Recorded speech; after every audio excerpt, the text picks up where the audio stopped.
वो एक जमाना था जब कोयले घोटाले में बड़ों बड़ों के हाथ काले हो चुके थे। आज कोयले का सर्वाधिक उत्पाद, सर्वाधिक प्रोडक्शन, आज कोल प्रोडक्शन के विक्रम हुए हैं और इसी के कारण देश अब कहने लगा है अब भारत कुछ भी कर सकता है। आदरणीय सभापति जी, वो एक समय था 2014 के पहले जब फोन बैंकिंग करके बड़े बड़े बैंक घोटाले किए जा रहे थे। अपनी पर्सनल प्रॉपर्टी की तरह बैंक का खजाना लूट लिया गया था। आदरणीय सभापति जी, 2014 के बाद नीतियों में परिवर्तन, निर्णयों में गति, निष्ठा, प्रामाणिकता की और उसी का परिणाम है दुनिया की अच्छी बैंकों में आज भारत की बैंकों का स्थान बन गया। आज भारत की बैंक सर्वाधिक मुनाफा करने वाली बैंक बन गई और लोगों की सेवा करने के लिए। आदरणीय सभापति जी, 2014 के पहले वो भी एक वक्त था कि जब आतंकी आकर के जी चाहे वहां, जब चाहे वहां हमला कर सकते थे। 2014 के बाद स्थिति ये बनी कि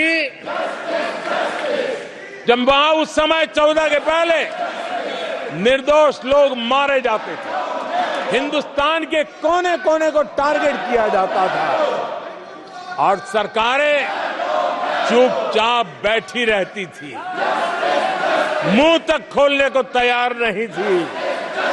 आज 2014 के बाद का हिंदुस्तान घर में घुसकर मारता है,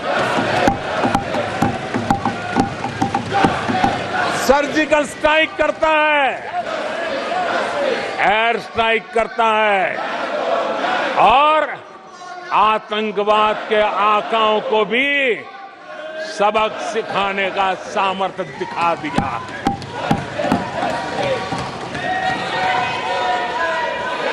आज आदरणीय सभापति जी,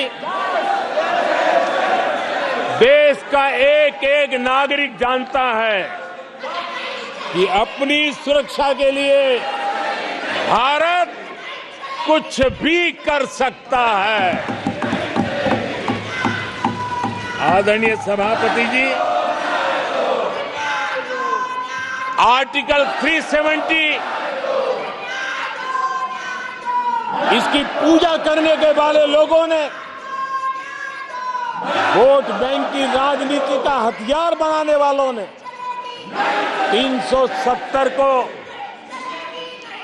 उसने जम्मू कश्मीर का जो हालात कर दिए थे, वहां के लोगों के अधिकार छीन लिए थे। भारत का संविधान जम्मू की कश्मीर की सीमा में प्रवेश नहीं कर सकता था और यहां संविधान सर पे रख करके नाचने वाले लोग संविधान को जम्मू कश्मीर में लागू करने का हौसला नहीं रखते, बाबा साहब अम्बेडकर का अपमान किया करते थे। और 370 का वो जमाना था, सेनाओं पर पत्थर चलते थे और लोग निराशा में डूब करके कहते थे अब तो जम्मू कश्मीर में कोई हो नहीं सकता है। आज आर्टिकल 370 की दीवार गिरी, पत्थरबाजी बंद है, लोकतंत्र मजबूत है और लोग बढ़ चढ़ करके भारत के संविधान में भरोसा करते हुए, भारत के तिरंगे झंडे पर भरोसा करते हुए, भारत के लोकतंत्र में भरोसा करते हुए बढ़ चढ़ करके मतदान करने के लिए आगे आ रहे हैं, ये साफ साफ दिखाई देता है। बढ़ चढ़ करके मतदान करने के लिए आगे आ रहे हैं, ये साफ साफ दिखाई देता है। आदरणीय सभापति जी, 140 करोड़ देशवासियों में ये विश्वास पैदा होना, ये उम्मीद और जब विश्वास जगता है तो विकास का वो ड्राइविंग फोर्स बन जाता है। इस विश्वास ने विकास का ड्राइविंग फोर्स का काम किया है। आदरणीय सभापति जी, ये विश्वास विकसित भारत संकल्प से सिद्धि का विश्वास है। आदरणीय सभापति जी,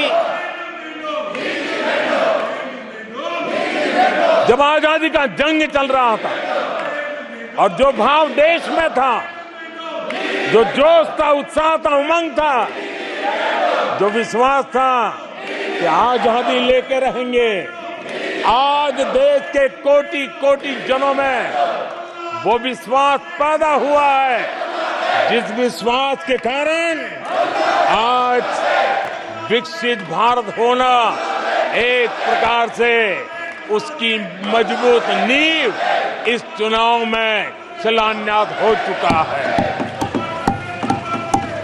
जो ललक आजादी के आंदोलन में थी, वही ललक विकसित भारत के इस सपने को साकार करने में है। आदरणीय सभापति जी, आज भारत के लक्ष्य बहुत विराट है और आज भारत को एक ऐसी स्थिति पे 10 साल में पहुंचा है कि हमें खुद से ही स्पर्धा करनी है, हमें ही अपने पुराने रिकॉर्ड तोड़ने हैं और नेक्स्ट लेवल पर हमें हमारी विकास की यात्रा को ले जाना है।